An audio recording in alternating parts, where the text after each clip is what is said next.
I found this movie so fascinating. It just kept my attention throughout, and the cast is really great. What kind of exercises did you have to do to build up that camaraderie on set? You know, every once in a while you get lucky, and it just happens organically. And we started off with a boot camp, so to speak, and this was not a typical war movie because of the extra component of having to learn how to ride horses and ride horses into battle. So we would spend most of the mornings riding, and then go into, we'd do a little class, and then we'd get into actually, just working all the other things you need to do to be a soldier and be authentic. The good news for us was the real life guys who the story's based on, they didn't know how to ride horses either. So some of us that weren't so good, they weren't acting.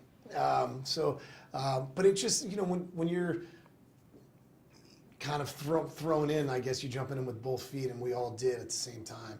It's just a natural camaraderie, and falling off horses and having your horse run away on you, and so it's 12 guys that really were excited about telling the story, and happen to really like one another. It's just, that's what I mean when you get lucky. I'm very nostalgic about it because it's one of the best. It is the best overall experience of a job that, everybody as an actor, you feel really grateful to work, but when you can work on something you're proud of and enjoy all at the same time, it's like it's a win-win-win. Had any of the 12 ever ridden before? Yeah, Michael Pena jokes like, "No, man, I didn't know how to ride horses growing up in the south side of Chicago." That did not. There wasn't horseback riding in my school. Chris had ridden. A couple of the guys, Austin Hebert, actually is like a rodeo cowboy, so that wasn't fair. Travante, he'd been on a horse before. I'd ridden a little bit, so it was like the spectrum was very wide as far as our skills were concerned. But we all got better. I wouldn't say good. We got good enough to just not fall off every time. And I understand that some of the cast got to meet some of the people who were actually in this story. Yeah. What was the most interesting thing that you learned from them? We all did. All of us met the guys. Okay. We spent quite a bit of time with them, actually, and I feel like I just had a Canadian accent come out there. Holy moly. These guys we were all a little nervous, actually. You're telling a story about their lives and their accomplishments, and their friends, that some of them aren't with us anymore.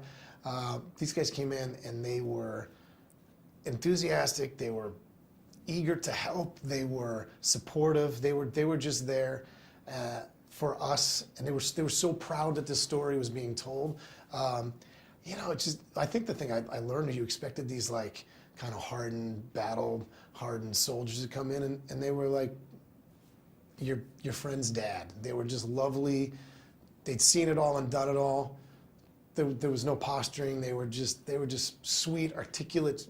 They were lovely men, and they're proud of what they did, proud of this story, and very happy that it was, this is a story that was classified for a long time. So they were proud and thrilled that this story is being told. So it's just like all encompassing. It was just such a great experience all around, and we were so excited that they were happy and that they were, because it could have gone the other way. They could have been like, "That's not how I did it." But I joke that Bob, who Chris Hemsworth character is based on, that I think he was okay walking in and being like, "Oh, that's the dude that's playing me. That's the way the world's gonna remember me, as a 6'4" handsome guy." Yeah. That's funny. Thank you so much for this film. It's so enjoyable. I hope a lot of people go to see it. Thank you so much. We're proud of it.